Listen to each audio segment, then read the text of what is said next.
nós falaremos sobre as características gerais dos exercícios com oclusão vascular parcial. Esses exercícios também podem ser chamados de exercícios por restrição de fluxo sanguíneo.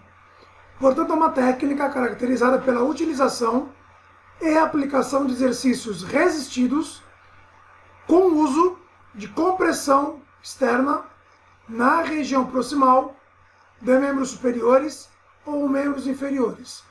Eu tenho que ter obrigatoriamente algum dispositivo gerando uma compressão externa na região proximal de membros superiores ou inferiores, ocasionando uma redução do fluxo sanguíneo naquela região, gerando uma oclusão vascular parcial nos vasos sanguíneos naquela região. Portanto, se eu não tiver nenhum dispositivo gerando essa restrição de fluxo sanguíneo na região proximal de membros superiores ou inferiores, eu não posso dizer que eu estou utilizando essa técnica. Quais seriam os principais desfechos clínicos que nós, fisioterapeutas, pensaríamos em utilizar para selecionar esses exercícios na nossa prática clínica?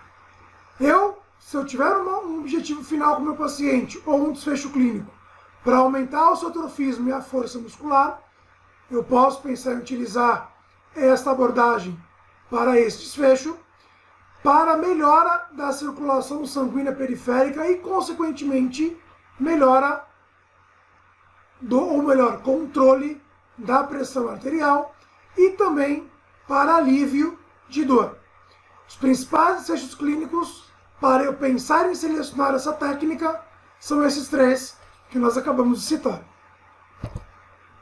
Antes de darmos características específicas para os exercícios resistidos com oclusão vascular parcial, eu trouxe aqui algumas recomendações sobre exercícios resistidos pelo Colégio Americano de Medicina Esportiva, no seu último Cardinário, sua nona edição, que é a mais recente, para a gente fazer lembrar um pouquinho a respeito de como são esses parâmetros na hora de fazer alguma recomendação ou prescrevermos exercícios resistidos. Lembrando que a frequência semanal de exercícios resistidos recomendada para aumento de trofismo, para aumento de força, para aumento de potência ou de resistência muscular, pelo menos de 2 a 3 vezes por semana, principalmente para grupos musculares com grande tamanho. Então, a frequência semanal da prática, pelo menos 2 ou 3 vezes por semana. Número de repetições. Faixas de 8 a 12 repetições são recomendadas para aumento ou melhora de força e potência musculares em adultos, tanto adultos jovens como adultos de idade maior. Faixas de repetições de 10 a 15 repetições têm se mostrado efetivas para aumento de força muscular em indivíduos de meia idade e indivíduos idosos, que vão iniciar a prática de exercícios resistidos. De 15 a 20 até 30 repetições são recomendadas para aumento do endurance ou da resistência muscular localizada à fadiga.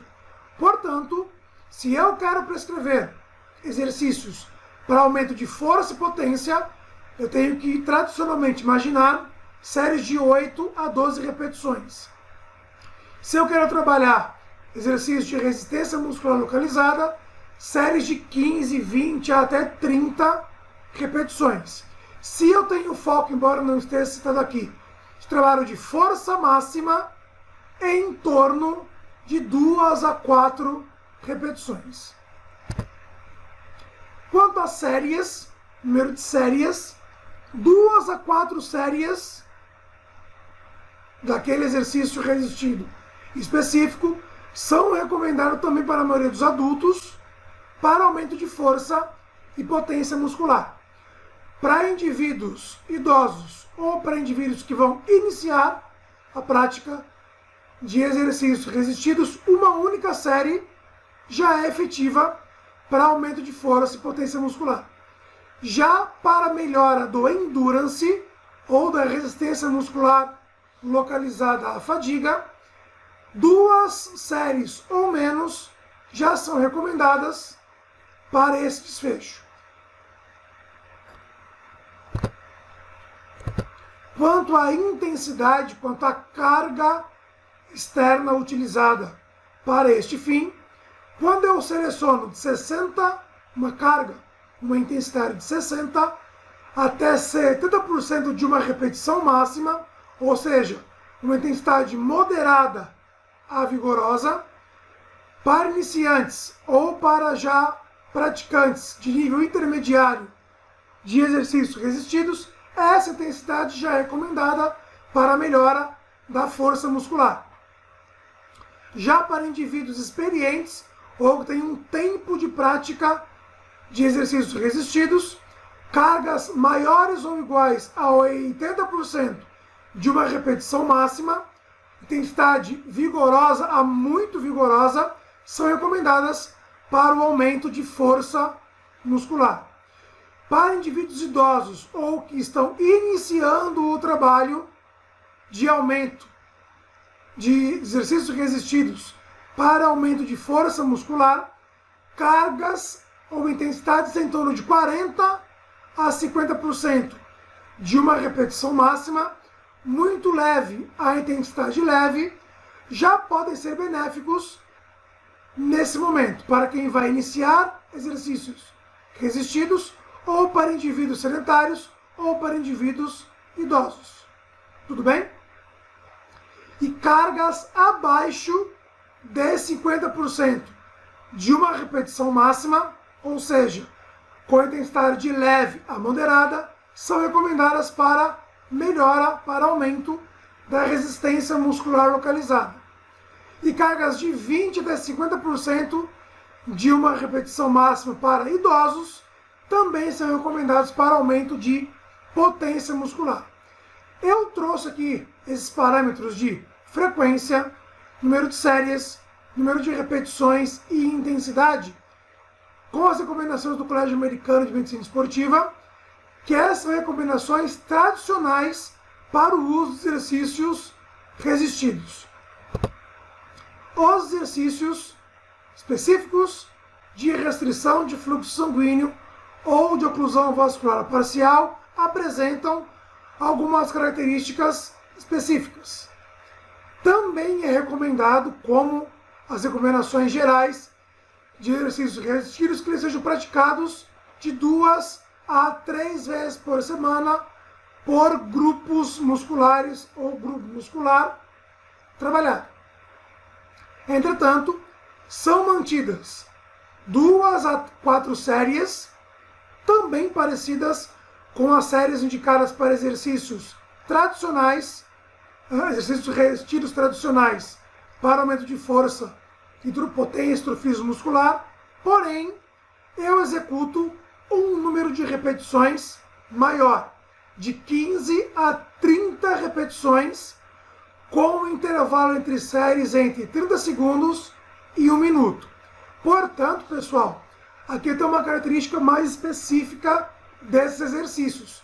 Embora eu ainda permaneça com o número de séries de 2 a 4, o meu número de repetições utilizados durante exercícios resistidos com restrição de fluxo sanguíneo é um volume de 15 a 30 repetições, que é considerado e que é recomendado para termos de endurance, para termos de resistência muscular localizada. Portanto, aqui é uma primeira característica específica: volume de repetições alto, similares a exercícios para resistência, para ganho de resistência à fadiga. Lembrando que o que eu tenho como objetivo aqui é aumento de hipertrofismo muscular e aumento de força e potência musculares, não de resistência muscular à fadiga. Tudo bem? Mas o meu volume aqui é um volume alto. Eu tenho também uma recomendação de utilizar de 1 a 3 exercícios com restrição de fluxo sanguíneo por sessão, sendo que cada um deles tem que durar no máximo 5 minutos. Tudo bem? Por quê? Durante a aplicação das minhas séries e das minhas repetições, a oclusão vascular parcial ela é mantida. Eu mantenho a compressão externa durante a execução do exercício. E ela não pode ultrapassar o número de séries de repetições feitas com a oclusão vascular parcial, não pode ultrapassar 5 minutos. Perfeito?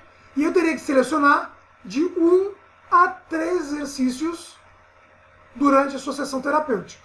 Tudo bem?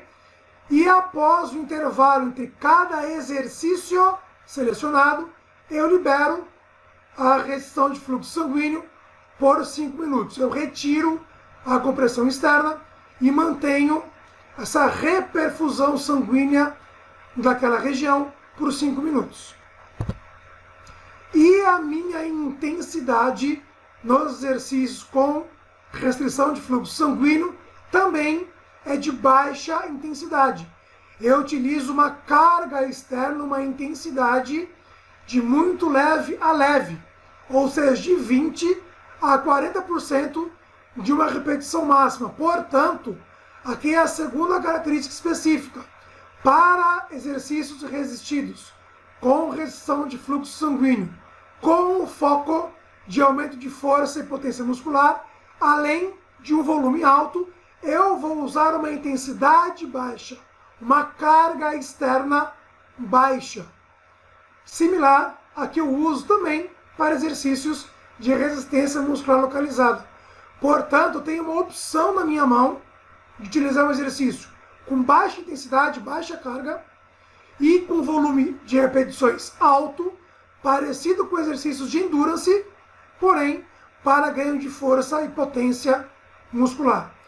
Eu posso utilizar manguitos específicos, como aqui na foto, para redução do fluxo sanguíneo mediante compressão externa gerada por esses manguitos, e eu controlo a magnitude dessa compressão externa.